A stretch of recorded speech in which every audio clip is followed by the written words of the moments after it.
खबर, दिल्ली में आरएसएस की अहम बैठक खत्म हो चुकी है। झंडेवालान में आरएसएस कोर ग्रुप की बैठक हुई। कामों पर प्रगति रिपोर्ट को लेकर के चर्चा हुई है। ये सूत्र जानकारी दे रहे हैं। संघ शताब्दी वर्ष के कामों को लेकर के चर्चा हुई है। सूत्रों के हवाले से बड़ी खबर, आरएसएस की अहम बैठक जो कि चल रही थी और कई घंटों तक की मीटिंग चली। झंडेवालान में आरएसएस की कोर ग्रुप की बैठक बताई जा रही है। अभी तक जानकारी ये है कि कामों पर प्रगति रिपोर्ट को लेकर के दरअसल यहाँ पर चर्चा हुई है। कितना काम हुआ, क्या उस पर डेवलपमेंट है, इसको लेकर के चर्चा। संघ शताब्दी वर्ष के कामों को लेकर के यहाँ पर दरअसल चर्चा हुई है। गौरव मिश्रा मेरे साथ, मेरे सहयोगी तमाम जानकारी के साथ कनेक्टेड है।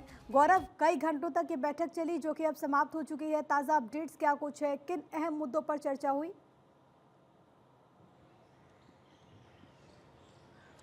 बिल्कुल, देखिए, आज अगर बात करें दिल्ली के केशव कुंज में एक जो बड़ी बैठक है संघ की तरफ से वो आयोजित की गई थी। और इस बैठक की अगर बात करें तो इस बैठक में राष्ट्रीय स्वयंसेवक संघ के संघ प्रमुख मोहन भागवत मौजूद थे। इसके अलावा जो सभी 6 सर कार्यवाहक थे वो भी इस बैठक के अंदर मौजूद थे। बैठक की अगर बात करें तो बीते दिनों जिस तरीके से तमाम संघ प्रमुख मोहन भागवत के जो प्रवास हुए थे, आपने देखा होगा कि इस बार का जो प्रवास था, जब संघ प्रमुख उत्तर प्रदेश के प्रवास पे थे, तकरीबन 2 हफ्तों का पूरा प्रवास था। उत्तर प्रदेश के अलग अलग हिस्सों में उनका जाना हुआ। शाखाओं में किस तरीके से नए जो तरुण हैं, यानी कि जो नए बच्चे हैं, वो किस तरीके से शाखाओं में जुड़ रहे हैं, शाखा का किस तरीके से ज़्यादा से ज़्यादा विस्तार हो रहा है। इस बार संघ प्रमुख मोहन भागवत ने ये भी देखा, बल्कि शाखाओं से जुड़े कुछ बच्चे थे जो सबसे कम उम्र के थे, उनके घरों पे भी उनका जाना हुआ। तो शाखा के दृष्टिकोण से भी आज की इस बैठक में चर्चा किया गया। संघ शताब्दी वर्ष में किस तरीके से शाखा का विस्तार करना है, ज़्यादा से ज़्यादा जो शाखाएं हैं वो कैसे अलग अलग हिस्सों में लगानी है। दूसरी सबसे बड़ी बात है कि आज की इस बैठक में सबसे महत्वपूर्ण बात ये भी रहा, जो सूत्र बता रहे हैं कि जिस तरीके का भारत के अंदर जो पाकिस्तान ने कायरता दिखाई है, जिस तरीके से पहलगाम में 26 से ज़्यादा जो हमारे लोग थे उनको मारा गया, उस पूरी घटना के बाद से संघ प्रमुख मोहन भागवत के लगातार जो बयान सामने आ रहा है। आपने देखा होगा इससे पहले मुंबई में भी संघ प्रमुख मोहन भागवत जब एक कार्यक्रम में थे, वो उस कार्यक्रम को संबोधित कर रहे थे, तब उन्होंने इस बात को कहा था कि निश्चित तौर पर अब समय आ गया है और ख़ास करके जो जवाब देने का वक्त है भारत का आ गया है, और भारत को अपनी जवाबी जो कार्रवाई है वो करनी चाहिए। कल एक कार्यक्रम में संघ प्रमुख मोहन भागवत थे, कल भी उन्होंने एक बयान दिया था।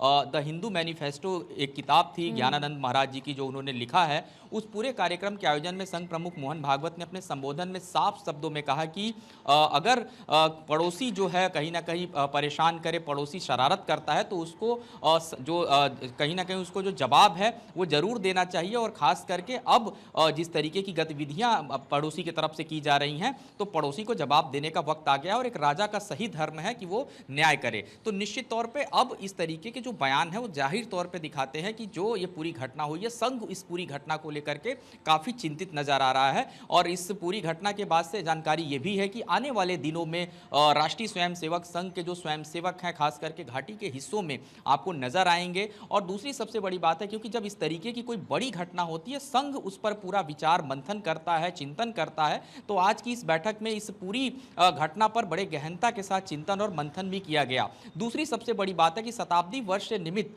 पूरे देश भर में जो संघ प्रमुख मोहन भागवत के जो प्रवास चल रहे हैं, अलग अलग राज्यों में, आपने देखा उत्तर प्रदेश में प्रवास था, उसके बाद कुछ दिनों तक महाराष्ट्र के प्रवास पे भी संघ प्रमुख थे। तो अलग अलग जो कार्यक्रम हैं उसकी रूपरेखा पर भी चर्चा की गई। इसके अलावा राष्ट्रीय स्वयंसेवक संघ के अनुवांशिक संगठनों द्वारा जो काम किए जा रहे हैं, उन कामों की भी आज जो है समीक्षा की गई कि किस तरीके से जो काम है, जो अनुवांशिक संगठन राष्ट्रीय स्वयंसेवक संघ के, वो किस तरीके से, चाहे वो जन जागरण का काम हो, कुटुंब प्रमोदन को लेकर के लोगों में जन जागरण फैलाने की बात हो, और तमाम ऐसे महत्वपूर्ण जो काम हैं वो किस तरीके से चल रहे हैं। तो तकरीबन 3.5 घंटे के आसपास ये जो पूरी बैठक है, ये बैठक आयोजित की गई थी। और दूसरी सबसे बड़ी बात है, आज कुछ संत जो थे आए हुए थे, गोवा से एक संत का प्रतिनिधि मंडल आया हुआ था। उन्होंने भी आज संघ प्रमुख मोहन भागवत से मुलाकात किया। कुल मिला के कहें तो आज की जो बैठक थी, इस बैठक में जो सबसे महत्वपूर्ण विषय संघ प्रमुख मोहन भागवत की तरफ से लिया गया, पहलगाम आतंकी हमले के बाद से किस तरीके का दृष्टिकोण होना चाहिए भारत का, उस पर चर्चा की गई। और आपको ये पता ही है कि किस तरीके से संघ प्रमुख मोहन भागवत अपने 2 बार अलग अलग संबोधनों के दौरान दोनों बार उन्होंने अपने बयान में साफ कह दिया है कि भारत किस तरीके से उसका प्रतिकार करेगा। दूसरी सबसे बड़ी बात है कि शताब्दी वर्ष से निमित्त जितने भी कार्यक्रम इस वक्त संघ प्रमुख के चल रहे हैं या फिर उनके जो प्रवास चल रहे हैं, आने वाले दिनों में और किन किन राज्यों में संघ प्रमुख मोहन भागवत के प्रवास होने वाले हैं, वहां इसके निमित्त किस प्रकार की तैयारियां की गई हैं, ऐसे तमाम महत्वपूर्ण विषय आज इस पूरे बैठक के दौरान लिया गया है। और इस पूरे बैठक में अगर बात करें, सभी सरकार्यवाहक भी मौजूद थे। दूसरा, आने वाले दिनों में 2 और बैठकें होनी हैं, लेकिन इस बैठक का अभी टाइम बाउंड पूरी तरीके से तय नहीं है।